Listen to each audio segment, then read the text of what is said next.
हनुमान् श्रीपदो वायुपुत्रो रुद्रो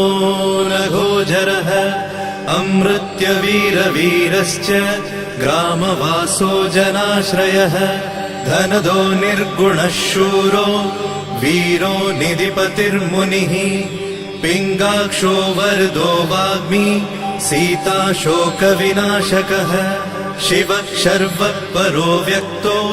व्यक्ताव्यक्तो धराधरः पिङ्गकेशः पिङ्गरोमा श्रुतिगम्यः सनातनः अनादिर्भगवान् देवो विश्वहेतुर्जनाश्रयः आरोग्यकर्ता विश्वेशो विश्वनाथो हरीश्वरः भर्गो रामो रामभक्तः कल्याणप्रकृतिस्थिरः विश्वम्भरो विश्वमूर्तिर्विश्वाकारश्च विश्वपः विश्वात्मा विश्वसेव्योऽथ विश्वो विश्वहरो रविः विश्वचेष्टो विश्वगम्यो विश्वध्येयः कलाधरः प्लवङ्गमः कपिश्रेष्ठो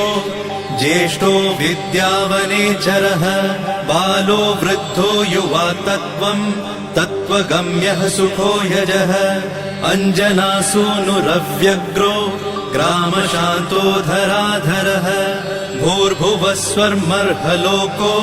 जनो लोकस्तपो व्ययः सत्यमोङ्कारगम्यश्च प्रणवो व्यापकोमलः शिवो धर्मप्रतिष्ठाता रामेष्ठफल्गुणप्रियः गोष्पदीकृतवाराशि पूर्णकामोधरापतिः रक्षोघ्नपुण्डरीकाक्ष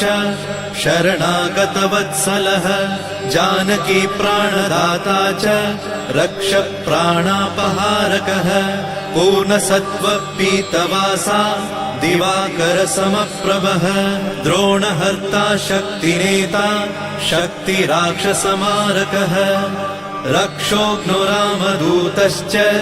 शाकिनी जीवहारकः बुभुक्कारः तारातिर्गर्वपर्वतवेदनः हेतुर्मान् प्रांशुबीजं च विश्वभर्ता जगद्गुरुः जगत्त्राता जगन्नाथो जगदीशो जनेश्वरः जगत्पिता हरिश्रीशो गरुडस्मयभञ्जनः पार्थध्वजो वायुपुत्रो अमितपुच्छोऽमितप्रभः ब्रह्मपुच्छः परब्रह्म पुच्छो रामेष्ट एव च सुग्रीवादियुतो ज्ञानी वानरो वानरेश्वरः कल्पस्थायी चिरञ्जीवी प्रसन्नश्च सदाशिवः सन्मतिः सद्गतिर्भुक्ति मुक्तिदः कीर्तिदायकः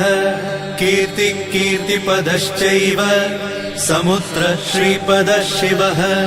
उदधिक्रमणो देवः संसारभयनाशनः वार्धिबन्धनकृद्विश्व जेता विश्वप्रतिष्ठितः लङ्कारिः कालपुरुषो लङ्केशगृहभञ्जनः भूतावासो वासुदेवो वसुस्त्रिभुवनेश्वरः श्रीरामदूतः कृष्णश्च लङ्काप्रासादभञ्जनः कृष्णः कृष्णस्तुतः शान्तः शान्तिदो विश्वपावनः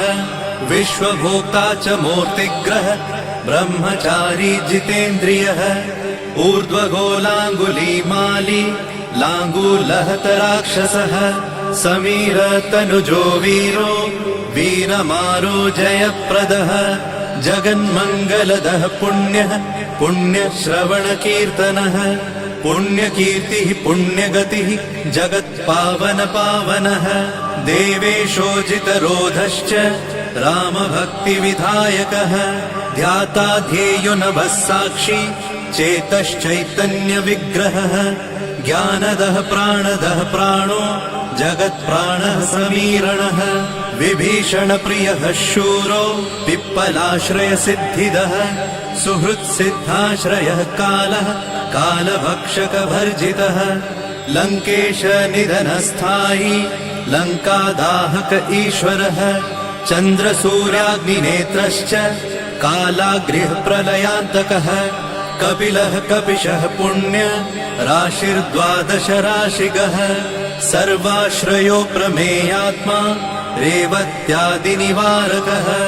लक्ष्मण प्राणदाता च सीता जीवन हेतुकः रामध्येयो ऋषिकेशो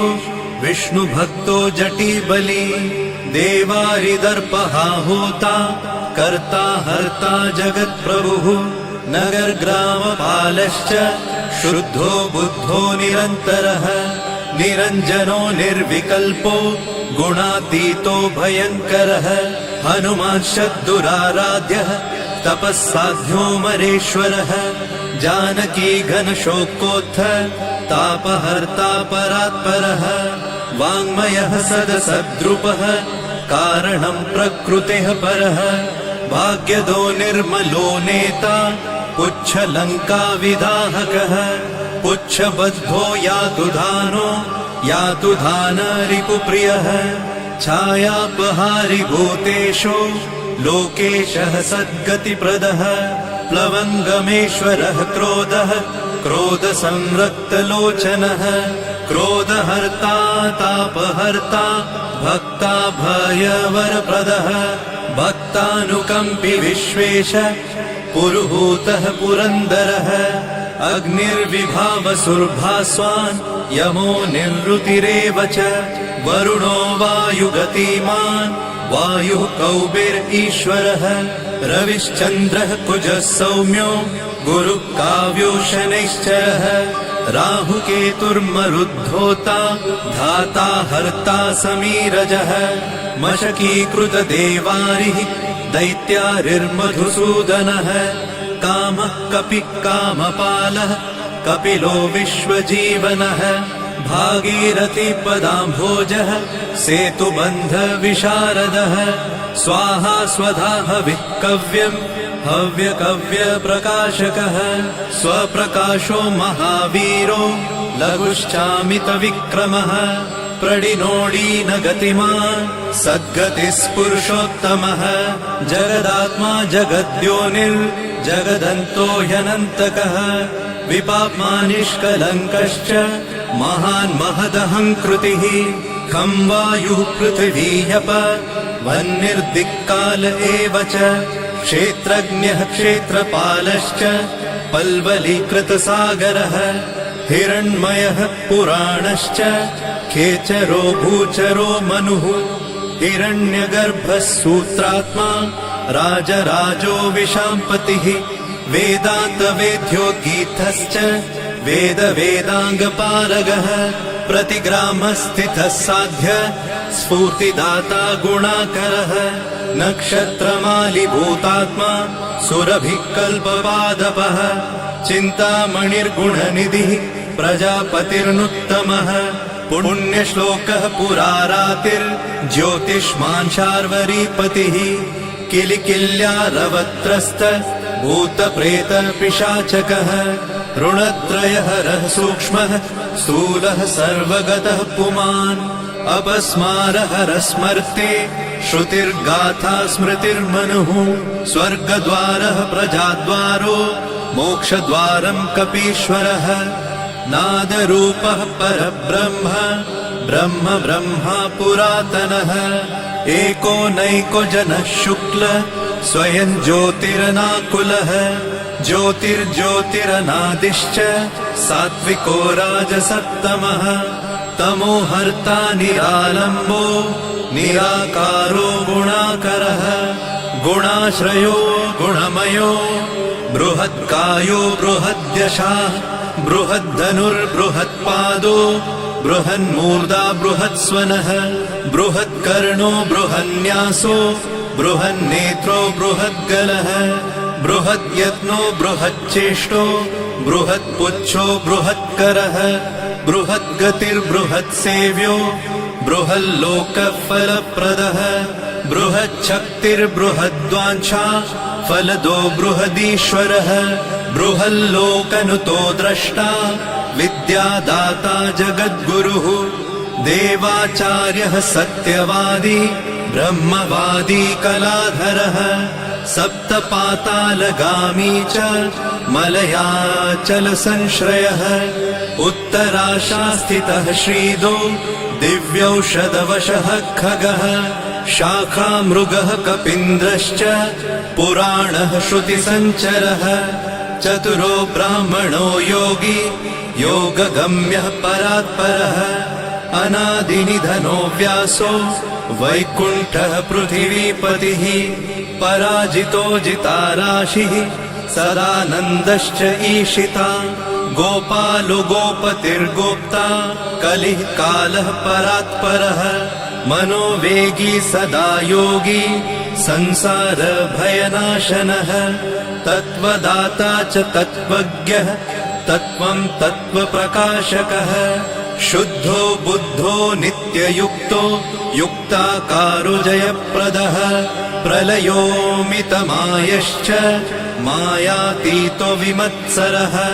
मायानिर्जितरक्षश्च मायानिर्मितविश्वपः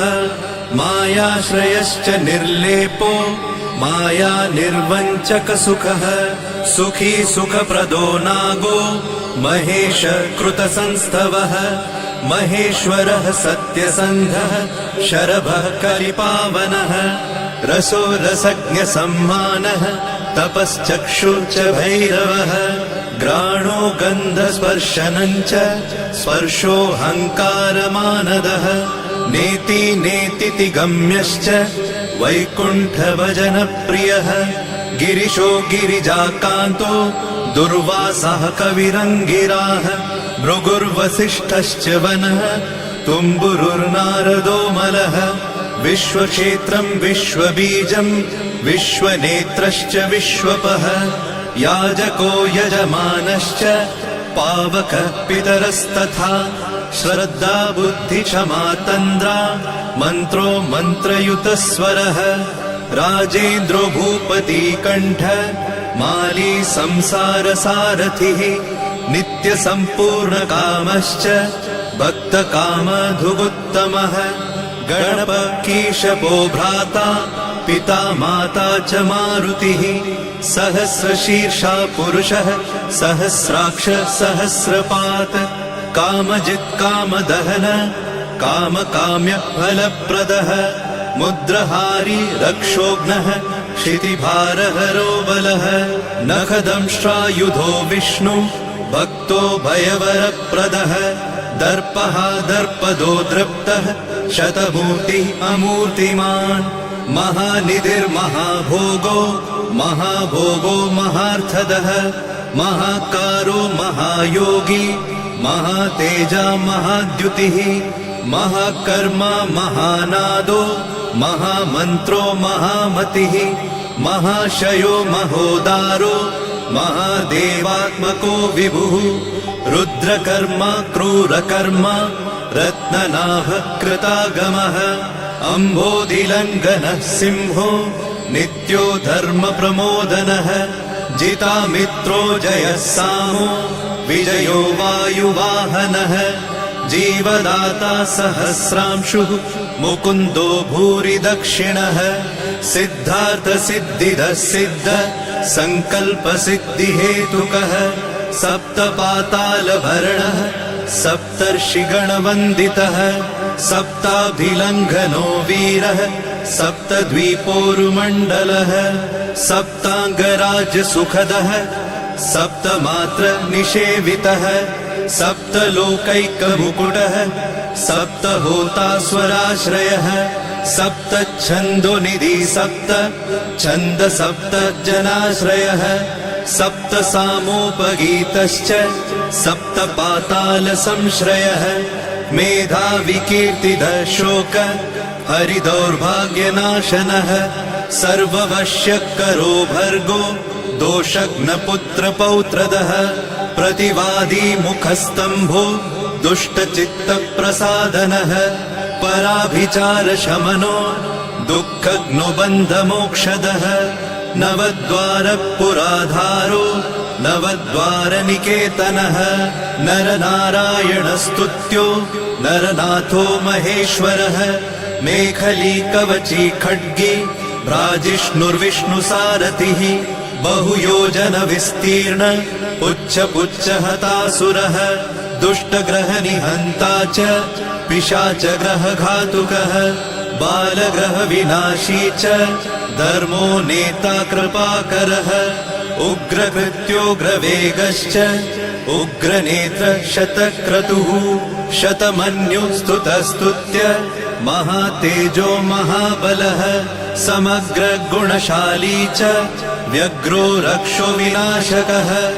रक्षोघ्नहस्तु ब्रह्मेश श्रीधरो भक्तवत्सलः मेघनादो मेघरूपो मेघवृष्टिनिवारकः मेघजीवनहेतुश्च मेघश्यामो परात्मकः समीरतनयो बोधा तत्त्वविद्याविशारदः अमोघो मोघवृद्धिश्च इष्टदो निष्टनाशकः अर्थोऽनर्थापहारी च समर्थो रामसेवकः अर्तिधन्यसुरारातिः पुण्डरीकाक्ष आत्मभूः सङ्कर्षणो विशुद्धात्मा विद्याराशि सुरेश्वरः अचलोद्धारको नित्य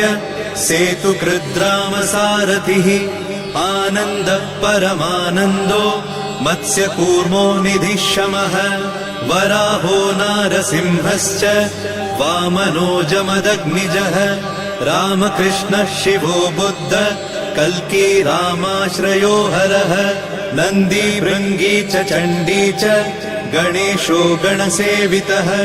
कर्माध्यक्ष सुराध्यक्षो विश्रमो जगतां पतिः जगन्नाथ कपिश्रेष्ठ सर्वावास सदाश्रयः सुग्रीवादिस्तुतः शान्तः सर्वकर्मप्लवङ्गमः नखदारितरक्षश्च नखायुधविशारदः कुशलः सुधनः शेषो वासुकिस्तक्षकस्वरः स्वर्णवर्णो बलाढ्यश्च रामपूज्यो घनाशनः कैवल्यदीपकैवल्यो गरुडपन्नगो गुरुः किल्यारावहताराति गर्वपर्वतभेदनः वज्राङ्गो वज्रवेगश्च भक्तो वज्रनिवारकः नखायुधो मणिग्रीवो ज्वालामाली च भास्करः प्रौढप्रतापसपनो भक्ततापनिवारकः शरणं जीवनं भोक्ता नानाचेष्टो ह्यचञ्चलः सुस्वस्थोष्टास्य हा दुःख शमनः पवनात्मजः पावनः पवनः कान्तो भक्तागः सहनो बलः मेघनादरिपुर्मेघ नादसंहृतराक्षसः क्षरोक्षरो विनीतात्मा वानरेश सताङ्गतिः श्रीकण्ठ श्रीकण्ठश्च सहाय सहनायकः अस्थूलस्त्वननुर्भर्गो देव संसृतिनाशनः अध्यात्मविद्यासारश्च अध्यात्मकुशलः सुधिः अकल्मषः सत्यहेतु सत्यगः सत्यगोचरः सत्यगर्भः सत्यरूपः सत्यसत्यपराक्रमः अञ्जनाप्राणलिङ्गश्च वायुवंशोद्भवः सुधिः भद्ररूपो रुद्ररूपः सुरूपश्चित्ररूपधृत् मैनाकवन्दितः सूक्ष्म दर्शनो विजयो जयः क्रान्तदिग्मण्डलो रुद्रः प्रकटीकृतविक्रमः कम्बुकण्ठप्रसन्नात्मा हृस्वनासो वृकोदरः लम्बोष्टकुण्डलिचित्र मालियोगविदाम्बरः विपश्चित्कविरानन्द विग्रहोऽनन्यशासनः फल्गुनीसूनुरव्यग्रो योगात्मा योगतत्परः योगवेद्यो योगकर्ता योगयोनिर्दिगम्बरः अकारादिक्षकारान्त वर्गनिर्मितविग्रहः उलूखलमुखः सिंह संस्तुतः परमेश्वरः श्लिष्टजङ्घः श्लिष्टजानु श्लिष्टपाणि शिखाधरः सुशर्मामितशर्मा च नारायणपरायणः जिष्णुर्भविष्णुरोचिष्णुर्ग्रसिष्णुस्थाणुरेव च हरिरुद्रानुकृद्वृक्ष कम्पनो भूमिकम्पनः गुणप्रवाह सूत्रात्मा वीतरागस्तुतिप्रियः नागकन्या भयध्वंसी रुक्मवर्णः कपालभृत अनाकुलो भवोपायो न पायो वेदपारगः अक्षरः पुरुषो लोक नाथो रक्ष प्रभुर्दृढः अष्टाङ्गयोगफलभुक सत्यसन्धः पुरुष्टतः श्मशानस्थाननिलय प्रेतविद्रावणक्षमः पञ्चाक्षरः परः पञ्च मातृको रञ्जनध्वजः योगिनी वृन्दवन्द्यश्च शत्रुघ्नोऽनन्तविक्रमः ब्रह्मचारीन्द्रियरिपुर्धृतदण्डो दशात्मकः अप्रपञ्चः सदाचार शूरसेनविदारकः